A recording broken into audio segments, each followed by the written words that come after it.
Hello.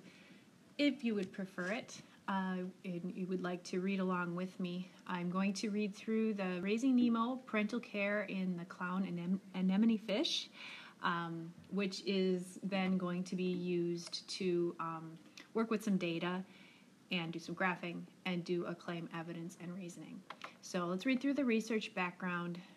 Follow along, please, with your paper copy as I'm reading through this. When animals are born, some offspring are able to survive on their own, while others rely on parental care. Parental care can take many forms. One or both parents might help raise the young, or, in some species, other members of the group help them out. The more time and energy the parents invest, the more likely it is that their offspring will survive. However, parental care is costly for the parents. When the parents invest time, energy, and resources in their young, they're unable to invest as much in other activities like finding food for themselves. This results in a trade-off, or a situation where there are costs and benefits to decisions that must be made. Parents must balance their time between caring for their offspring and other activities. The severity of trade-off between parental care and other activities may depend on certain environmental conditions. For example, if there's a lot of food available, parents may spend more time tending to their young because finding food for themselves takes less time and energy. Scientists have wondered if parents adjust their parental care strategies in response to environmental changes. Tina is a scientist studying the clown anemone fish. She's interested in how parental care in this species changes in response to the environment.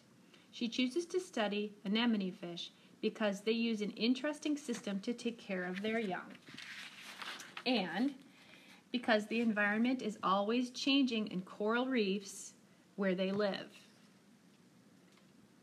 I'm trying to page down here now so we can get to the second page. Okay.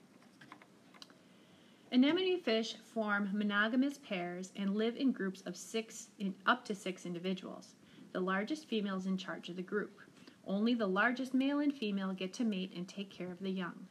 Both parents care for the eggs by tending them, mouthing the eggs to clean the nest and remove dead eggs, and fanning eggs with their fins to oxygenate them. A single pair may breed together tens or even hundreds of times over their lifetimes. But here's the crazy part. Anemone fish can change their sex. If the largest female dies, the largest male changes to female, and the next largest fish in line becomes the new breeding male. That means that single fish may have the opportunity to be both a mother and a father during its lifetime. On the reef, anemone fish groups also experience shifts in how much food is available. In the years with a lot of food, the breeding pair has many young, and in years with little food, they do not breed as often. Specifically, Tina thought that food availability would determine how much time and energy parents invest in parental care behaviors. She collected data from 20 breeding pairs of fish, 10 of which she gave half rations of food, and 10 of which she gave full rations. The experiment ran for 6 lunar months. Every time a pair laid a clutch of eggs, Tina waited 7 days and then took a 15-minute video of the parents and their nest. She watched the videos and measured 3 parental care behaviors: mouthing, fanning, and total time spent tending for both males and females. Some pairs laid eggs more than once, so she averaged these behaviors across the 6 months of the experiment. Tina predicted that parents fed a full ration of food would perform more parental care behaviors and for a longer amount of time than parents fed a half ration. So the scientific question here is, how does food resource availability influence parental care in the clown anemone fish?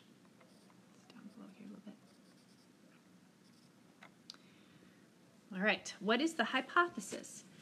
Your first task is to find the hypothesis in the research background that I just read and underline it. A hypothesis is a proposed explanation for an observation which can then be tested with an experiment or other types of studies. All right, so that's the background information read for you. The remaining information in the packet is the data that Tina collected that you're going to need to be working with, doing some averaging or calculating means, and then doing some graphing and then some analysis afterwards.